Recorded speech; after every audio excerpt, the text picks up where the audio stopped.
అద్భుతమైనటువంటి అవకాశాన్ని ఇచ్చి మా ఆహ్వానాన్ని మన్నించి ఈ పాఠశాలకు సందర్శించి మమ్మల్ని అంత ఆశీర్వదిస్తున్నటువంటి గౌరవ శాసనసభ్యులు గారికి మా పాఠశాల ఉపాధ్యాయుల తరఫున మా అందరి తరఫున ఒక చిరు సన్మానం చిన్న శాల్వా అనుకుంటున్నాం.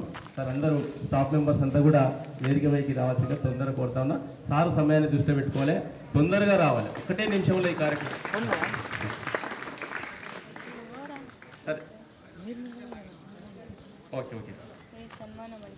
ఈ కార్యక్రమాన్ని పురస్కరించగా బడిబాట కార్యక్రమంలో భాగంగా మరి ప్రభుత్వ పాఠశాలలో పనిచేస్తూ మరి ప్రభుత్వ పాఠశాలలో పనిచేస్తూ అచ్చంపేట నియోజకవర్గంలో ఉన్నటువంటి చాలామంది పేద విద్యార్థులకు గురుకులాల సీట్లు రావడానికి ఒక అద్భుతమైనటువంటి కృషి సల్పినటువంటి వెంకటేష్ సార్కి సభా వేదిక ముఖాన నేను ధన్యవాదాలు తెలుపుతా ఉన్నా. మరి గురుకుల పాఠశాలలో సీటు రావడమే కాకుండా నవోదయ పాఠశాలలో చాలామంది విద్యార్థులకు సీటు రప్పించేటువంటి ఆన్లైన్ క్లాసెస్ పెట్టిండు. కరోనా సమయంలో కూడా ఆన్లైన్ క్లాసెస్ పెట్టి దగ్గర 40 మంది విద్యార్థులకు గురుకులాలలో సీట్లు వచ్చేటువంటి విధంగా ఆన్లైన్ క్లాసులు పెట్టడం జరిగింది. మరి వెంకటేష్ సార్ గారి ఉద్దేశం ప్రభుత్వ పాఠశాలల యొక్క బలోపేతానికి, ప్రభుత్వము అందిస్తున్నటువంటి సౌకర్యాలను పేద ప్రజలు సమర్థవంతంగా వినియోగించుకోవాలన్నటువంటి ఒక మంచి కాన్సెప్ట్ ఉంటూ మరి విద్యా రంగాన్ని ఒక ఉన్నత స్థాయికి తీసుకోవడానికి తాను సొంతంగా ఒక మిషన్ తయారు చేసుకుంది. ఇండియన్ ఎడ్యుకేషన్ మిషన్గా ఒకటి స్థాపించిండు. స్థాపించి దాని ద్వారా పేద విద్యార్థులకు ఆన్లైన్ క్లాసెస్ కానీ, పేద విద్యార్థులకు స్పోకెన్ ఇంగ్లీష్ క్లాసెస్ కానీ ఇవన్నీ కూడా నిర్వహిస్తూ ఉన్నారు. మరి సార్ నేను ఈ సందర్భంగా మనస్ఫూర్తిగా అభినందిస్తూ మరి సార్ కూడా ఒక 2 మాటలు ఈ కార్యక్రమాన్ని పురస్కరించుకొని మాట్లాడాల్సి నేను కోరుతా ఉన్నాను.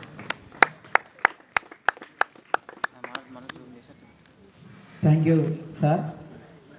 ఈనాటి బడిబాట ప్రొఫెసర్ జయశంకర్ సార్ బడిబాట కార్యక్రమ ముగింపు సమావేశానికి మరి ముఖ్య అతిథులుగా వచ్చినటువంటి మన ప్రియతమ నేత డాక్టర్ చిక్కుడు వంశకృష్ణ సార్ గారికి, అదేవిధంగా సభాధ్యక్షులు జీవన్ కుమార్ సార్ గారికి, మరి అదేవిధంగా రామారావు సార్ గారికి, మరి ఈ మహనీయుల స్ఫూర్తిని నాకు పరిచయం చేసినటువంటి సిద్ధార్థ మహాదేవ్ సార్ గారికి, అదేవిధంగా రామనాథం సార్ గారికి, శ్రీనాథ్ సార్కి, వేది మీద ఉన్నటువంటి పెద్దలందరికీ పేరు పేరున మరి ప్రత్యేకంగా జయభీములు తెలియజేసుకుంటూ మరి ఇంతకుముందు చెప్పినటువంటి వాళ్ళందరూ కూడా చెప్పడం జరిగింది.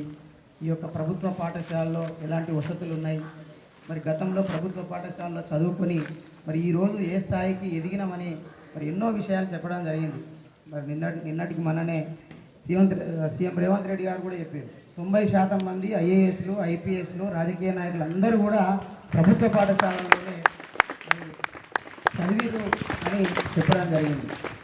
ఎన్ని చెప్పినా కూడా మరి ప్రజలు ఇంకా ప్రభుత్వ పాఠశాలలో అనుకున్నంతగా ఒక నమ్మకం అయితే కలగట్లేదు.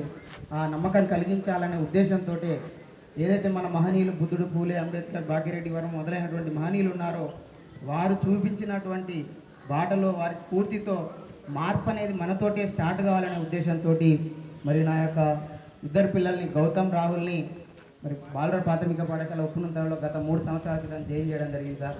సో అక్కడ వెళ్ళినప్పుడు 20 మంది విద్యార్థులే ఉన్నారు.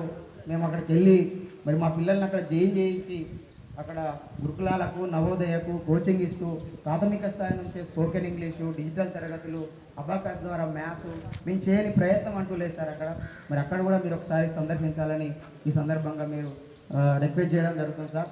సో అట్లా ఇప్పుడు 20 మంది ఉన్నటువంటి మరి దాదాపు మూతపడే స్థాయికి వచ్చినటువంటి పరిస్థితి నుంచి ఈరోజు 80 మంది విద్యార్థులు అయ్యారు సార్ ఆ పాఠశాలలో. సో దానికి కారణం ఏంటంటే మరి అక్కడ ఉన్నటువంటి స్టాఫ్, అక్కడ ఉన్నటువంటి head master sir Lakshmaiah sir, Balamani madam, తర్వాత శ్రీనివాస్ సారు, మేమందరం కలిసి ఒక టీం వర్క్తో పనిచేసి ఆ పనిచేయడంతో పాటు మరి ఇంగ్లీష్ మీడియంలో చెప్పడంతో పాటు మా పిల్లల్ని కూడా అక్కడ జాయిన్ చేయడం ద్వారా ఒక నమ్మకం అనేది ఏర్పడింది. ఆ నమ్మకం ఏర్పడడంతో మరి అక్కడ సంఖ్యను పెంచడం జరిగింది. అంతేకాకుండా కరోనా కాలంలో మరి ఎంతోమంది 17 నెలల పాటు మరి ఒక అభ్యసన సంక్షోభం ఏర్పడ్డది. అప్పుడు ఆ విద్యార్థులందరికీ కూడా మరి విద్యను అందించాలని మరి బేసిక్స్ లెర్నింగ్ ప్రోగ్రాము ఒక 4 రోజుల పాటు గురుకుల కోచింగ్ కూడా ఇవ్వడం జరిగింది. దాంతోపాటు భారత్ విద్యా మిషన్ స్థాపించి దాని ద్వారా ఈ మనం ఎవరైతే ఎదగాలనుకుంటున్నామో, ఏదైతే పేదరికం ఉందో, సో ఈ పేదరికం నుంచి బయటపడాలంటే ఖచ్చితంగా విద్య, నాణ్యమైన విద్య అందిస్తేనే మరి వాళ్ళ యొక్క జీవితాలు బాగుపడతాయనే ఉద్దేశంతో మరి ఇలాంటి ఎన్నో కార్యక్రమాలు అయితే చేయడం జరుగుతుంది సార్. సో దాంట్లో భాగంగానే ఇక్కడ మన జీవన్ కుమార్ సార్ ఉన్నారు. జీవన్ కుమార్ సార్ మొదటి అపాయింట్ మా మాధవానిపల్లికి రావడం జరిగింది 1996లో. నేను అప్పుడు అక్కడ 4వ తరగతి చదువుతున్నా సార్. నేను జీవన్ కుమార్ సార్కి ఒక శిష్యునిగా ఉన్నా. మా బాబు కూడా ఇక్కడ శిష్యునిగా జాయిన్ చేయడం అనేది ఇక నేను మంచి సందర్భంగా భావిస్తున్నాను. జీవన్ కుమార్ సార్ మాకు చెప్పినటువంటి విషయాలు ఏవైతే ఉన్నాయో మనం ఎదిగి మన కుటుంబం కోసం పనిచేయడమే కాదు, సమాజం కోసం పనిచేయాలని చెప్పినటువంటి ఏదైతే బీజాలు మా లోపల వేసిండో మరి వాటిని పుణికిపుచ్చుకొని మరి మహనీయులు చూపించినటువంటి మార్గంలో మరి ముందుకెళ్ళడం జరుగుతుంది. మరి సారు వంశీకృష్ణ సార్ గారిని మేము 98లో రెసిడెన్షియల్లో లింగాల్లో నేను ఉన్నాను సార్. అప్పటి నుంచి చూస్తున్నా సార్. అప్పుడే మీరు రాజకీయాల్లోకి వచ్చి పోటీ చేయడం జరిగింది. గెలుపోవటములు పక్కకు పెట్టి నిరంతరం ప్రజల్లో ఉంటూ మరి ప్రజలు అసలు పేదరికం అనేది ఉందంటే విద్యా వైద్యం ద్వారానే మరి వాళ్ళు రెక్కలు ముక్కలు చేసుకొని పనిచేసినటువంటి ఇంతో అంత వచ్చినటువంటి డబ్బులను ఆ రెండింటికి ఖర్చు చేయడం ద్వారానే వాళ్ళు ఇంకా పేదరికంలోనే మగ్గిపోతున్నారు. సో వీళ్ళని బయటపడేయాలని చెప్పేసి మరి ప్రజా వైద్యులుగా మీరు ముందుండి రీసెంట్గానే మరి గవర్నమెంట్ ఏరియా ఆసుపత్రిలో సర్జికల్ క్యాంపు ద్వారా 100 మందికి మరి ప్రాణాన్ని అందించినటువంటి గొప్ప డాక్టర్గా మిమ్మల్ని చూసి మేము ఎంతో స్ఫూర్తి పొందుతున్నాం సార్. సార్ ఈ హాస్పిటల్స్తో నాణ్యమైన వైద్యం అందించడంతో పాటు ఈ మన నియోజకవర్గంలో ఉన్నటువంటి ప్రతి పాఠశాలను కూడా మీరు గొప్పగా తీర్చిదిద్దాలని, మీరు ఆ గ్రామంలోకి వెళ్ళినప్పుడు ఖచ్చితంగా మీ షెడ్యూల్లో ఆ పాఠశాలను సందర్శించాలని, అక్కడ ఉన్నటువంటి వసతులు మెరుగుపరిచి మరి మన ప్రాంతంలో ఉన్నటువంటి వాళ్ళందరినీ కూడా మీ స్థాయిలో మీకంటే గొప్ప స్థాయిలో ఎదిగే విధంగా మీరు తీర్చిదిద్దారని మరి తెలియజేసుకుంటూ, ఈ ప్రభుత్వ పాఠశాలలు బలోపేతం అయితేనే ఈ సమాజంలో ఉన్నటువంటి అంతరాలు, అసమానతలు, ఈ అన్యాయాలు ఇవన్నీ రూపపడతాయి. కాబట్టి మనందరం కూడా చేయి కలిపి మరి ఈ ప్రభుత్వ పాఠశాలలో నాణ్యమైన విద్య అందించడానికి ఎవరికి ఏది తోస్తే అది మరి సహకారం చేసుకుంటూ ఈ పాఠశాలను బలోపేతం చేయాలని మరి ఇంత అవకాశాన్ని నాకు ఇచ్చినందుకు మరి ప్రత్యేకంగా ధన్యవాదాలు తెలియజేసుకుంటూ, సార్ నేను బహుజన ఉపాధ్యాయ సంఘం నాగర్ కర్నూలు జిల్లా అధ్యక్షులు కూడా పనిచేస్తున్నాను సార్. మరి అదేవిధంగా భారత్ విద్యా మిషన్ ఉద్యమం అని చెప్పేసి కూడా spoken English classes, motivational classes, తర్వాత ఆన్లైన్ క్లాసులు ఇవన్నీ కూడా కార్యక్రమాలు చేయడం జరుగుతుంది సార్. మరి మీ సహకారం కూడా మాకు ఉండాలని, మరి ఈ దేశంలో ఉన్నటువంటి ప్రతి బిడ్డ బాగుపడాలంటే నాణ్యమైన విద్య ద్వారానే సాధ్యపడుతుంది. మరి అట్లా మనం అందిద్దామని తెలియజేసుకుంటూ మన మహనీయులు చూపినటువంటి బాటలో ముందుకెళ్దామని తెలియజేసుకుంటూ, మరి ఈ పాఠశాలలో గౌతమ్కి అడ్మిషన్ కల్పించడానికి అవకాశం ఇచ్చినటువంటి మరి గౌరవ అన్న ప్రధాన ఉపాధ్యాయులు జీవన్ కుమార్ గారికి, తర్వాత ఈ పాఠశాల సిబ్బందికి అందరికీ కూడా పేరున ధన్యవాదాలు తెలియజేసుకుంటూ, ముఖ్యంగా విద్యార్థులు ఒకరోజు ఒక 20-30 సంవత్సరాలు వెనక్కి వెళ్తే మేము కూడా మీలాగానే మరి కింద కూర్చొని విన్నటువంటి వాళ్ళం. మేము ఈరోజు ఇక్కడ ఒక 20-30 సంవత్సరాల తర్వాత ఇక్కడికి ఎట్లా వచ్చిరనేది ఆలోచిస్తే అక్కడ నుంచి ఇక్కడ రావడానికి ఏకైక ఆయుధం ఒక్కటే ఉన్నది, విద్య ఒక్కటే ఉన్నది. వంశీకృష్ణ సార్ గారు కూడా మరి కొన్ని 100 ఎకరాలుండి లేదంటే ఆస్తిపరుడు ఏం కాదు, ఎందుకంటే సార్ గురించి మాకు అన్ని తెలుసు. మరి ఆ సార్ అక్కడి నుంచి ఇక్కడికి ఎట్లా వచ్చిండు అంటే సార్ కూడా మరి బాబాసాహెబ్ అంబేద్కర్ గారు కల్పించినటువంటి రిజర్వేషన్ల ద్వారా, హక్కుల ద్వారా మరి వాటిని వినియోగించుకొని ఈరోజు గొప్పగా డాక్టర్ చదివి గొప్ప డాక్టర్ అయ్యి మరి అంతేకాకుండా ఇంకా ప్రజలకు సేవ చేయాలని చెప్పేసి రాజకీయాల్లోకి వచ్చి మరి అనునిత్యం మరి ప్రజలకు సేవ చేస్తున్నారు. మరి అలాంటి అవకాశాలు రావాలంటే మనం ఏం చేయాలంటే మీరందరూ కూడా బాగా చదువుకోవాలి.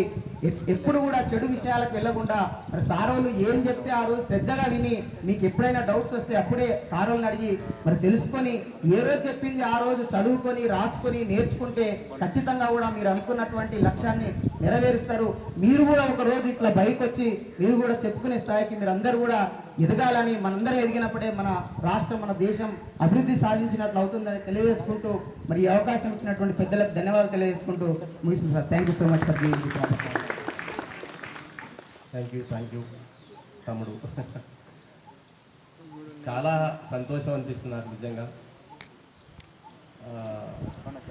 నేను ఫస్ట్ అపాయింట్మెంట్ అప్పుడు వెంకటేష్ సారు నాకు స్టూడెంట్ 4th క్లాస్లో. నేను నా విజ్ఞానాన్ని కానీ లేక నా యొక్క శ్రద్ధను కానీ పెట్టి పోషించినటువంటి ఒక చిన్న ఆ మొక్క ఈరోజు మహావృక్షమైంది. నాకు సార్ 10 ప్రమోషన్లు వచ్చినంత సంతోషం సార్. మేము చెప్పుకునేటువంటి పిల్లలు, మేము విద్య చెప్పినటువంటి పిల్లలు ఎవరైతే ఉన్నారో ఆ పిల్లలు సమాజ సేవ దృక్పథం కలిగి సమాజ శ్రేయస్సు కొరకు, దేశ భవిష్యత్తు కొరకు ఎవరైతే కంకణం కట్టుకొని ఎవరైతే ఆ దృక్పథం పెంచుకొని వాళ్ళు సేవలు అందిస్తారో అట్లాంటి పిల్లలు మనం తయారు చేయాలి సార్. ఆ దృక్పథంతో నేను 1996 నుంచి అదే ఒరవడితో అదే తీరుతెన్నులతో నా యొక్క విధి నిర్వహణ బాధ్యతను నిర్వహిస్తున్నాను సార్. దాదాపుగా మా స్టూడెంట్స్ ఒక 20 మంది దాకా లెక్చరర్స్ ఉన్నారు. దగ్గర ఒక 100 నుంచి 200 మంది పిల్లల వరకు కానిస్టేబుల్స్ ఉన్నారు, విఆర్ఓలు ఉన్నారు, పంచాయత్ సెక్రటరీస్ ఉన్నారు.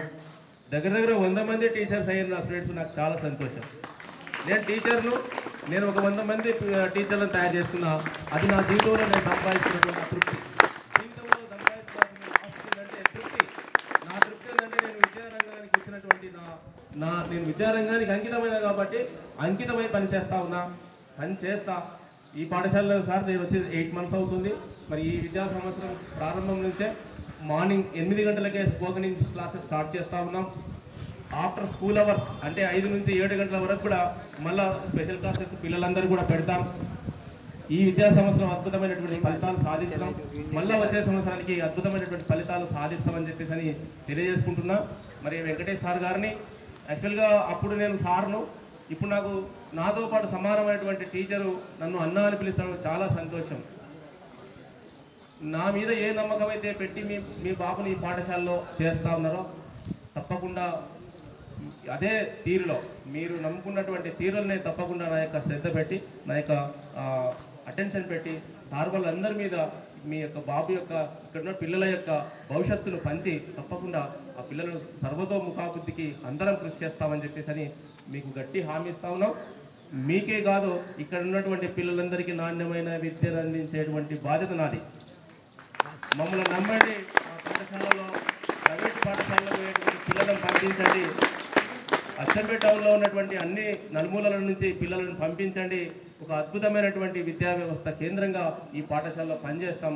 పేద పిల్లలకు సమూలమైనటువంటి విద్యను అందిస్తామని చెప్పి కోరుకుంటూ, మరి మా వెనుక మాకు అండా దండ అన్ని రకాలుగా మాకు మీరు ఉంటారని చెప్పేసి పెద్దలందరూ ఉంటారని, ముఖ్యంగా ఎమ్మెల్యే గారు ఉంటారని చెప్పేసి కోరుకుంటూ, ఇక్కడ ఉన్నటువంటి వనరుల సమస్యలను మీరు తీరుస్తారని చెప్పేసి కోరుకుంటూ ఇప్పుడు మిమ్మల్ని సగౌరవంగా ఆహ్వానిస్తూ మిమ్మల్ని మాట్లాడాల్సింది కోరుతాను. Thank you.